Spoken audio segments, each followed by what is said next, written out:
Hello అండి. Welcome to Neela's food kitchen. ఈరోజు పాత పద్ధతిలో వంకాయ టొమాటో కర్రీ ఎలా చేయాలో చూపించబోతున్నాను. ముందుగా ఈ రెసిపీ గనక మీకు నచ్చినట్లయితే ప్లీజ్ సబ్స్క్రైబ్ చేసుకోండి.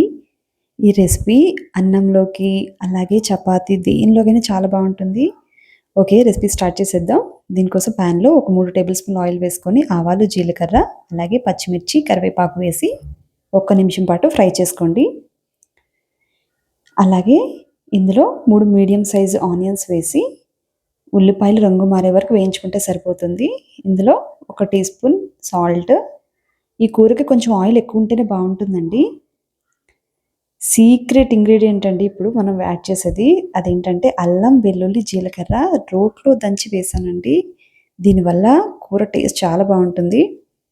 మన ఉల్లిపాయలు వేగిపోయాయి కదా! ఇప్పుడు ఇందులో హాఫ్ కేజీ తెల్ల వంకాయలు యాడ్ చేస్తున్నానండి. ఇవి కూడా కొంచెం పసుపు వేసి ఒక్క నిమిషం పాటు ఫ్రై చేసుకుందాం. కొంచెం ఫ్రై అయిన తర్వాత మూత పెట్టుకొని 7, 8 నిమిషాలు సిమ్‌లోనే పెట్టి మగ్గించుకోవాలి. 7 నిమిషాల తర్వాత మూత తీసుకొని చూసుకుందాం. ఆల్మోస్ట్ 50% అయితే మన వంకాయ మగ్గిపోయిందండి. ఒక్కసారి మిక్స్ చేసుకొని ఇంకొక 5 నిమిషాలు అలా సిమ్‌లో ఉంచండి. పూర్తిగా మగ్గిపోతుంది మన వంకాయ కర్రీ అయితే.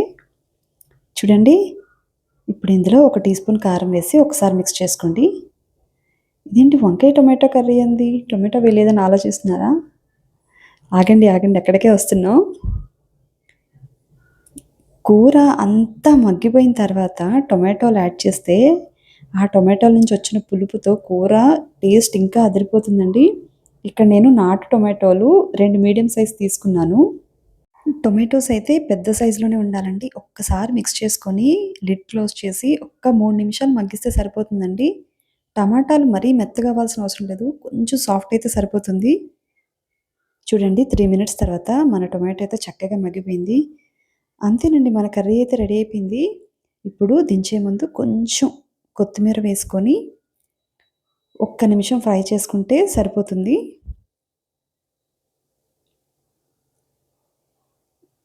ఈ కూర ఒక్కసారి ట్రై చేయండి. మీకు తప్పకుండా నచ్చుతుంది ఈ పద్ధతిలో చేస్తే. అంతేనండి, మన కర్రీ అయితే రెడీ అయిపోయింది కదా! వేడి వేడిగా సర్వ్ చేసుకోవడమే.